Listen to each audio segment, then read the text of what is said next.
Hello.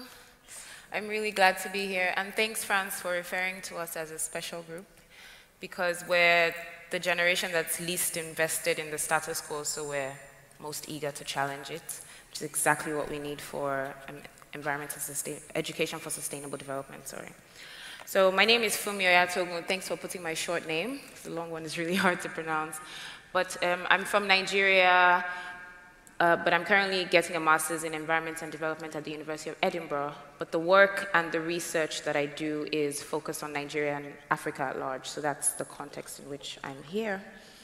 So in the last few days, we've been talking about ESD before the decade ended and after the decade. And I've been very encouraged at the sessions, the plenaries, because everybody seems very interested in collaborating. It seems like the North and South divide in development or sustainable development is closing, which is exciting for Nigeria. And I look forward to the collaborations that will come out of this session.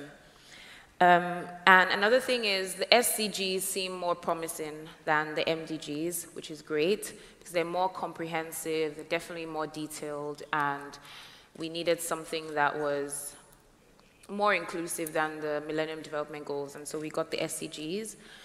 So we're looking forward to the outcome from the SDGs.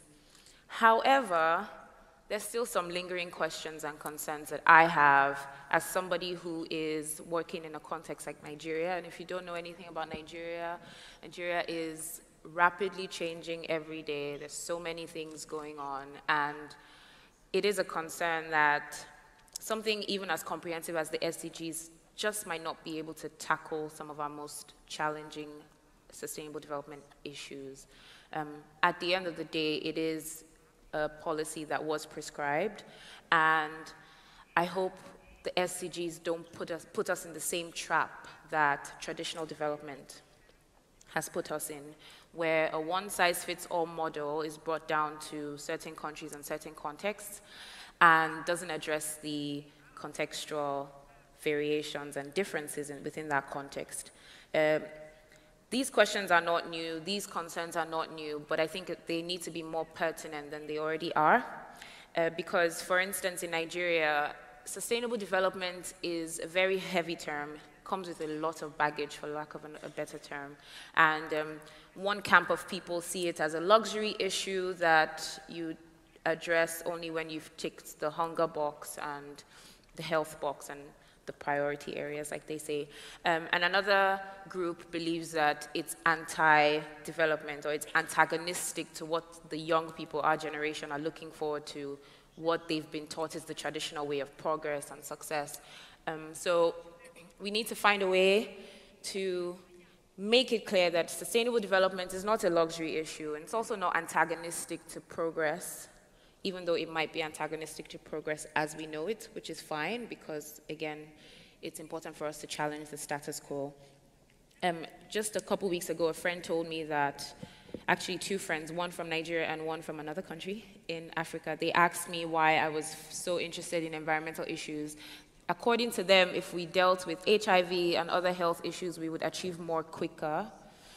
And they told me that these issues were more prominent because more people were dying from them, which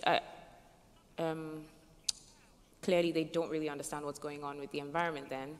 But as much as I tried to explain to them, it just made it clear that environmental issues are still not presented as priority issues when they should be. And I think that's what we need to focus on henceforth. I know that Sweden has been a wonderful place to be in. Swedish people seem to be very relaxed and chill about everything, which is great and positive.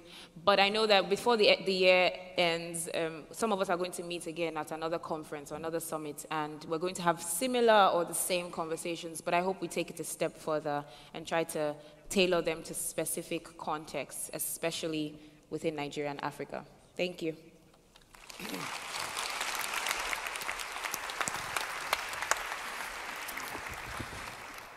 Oops.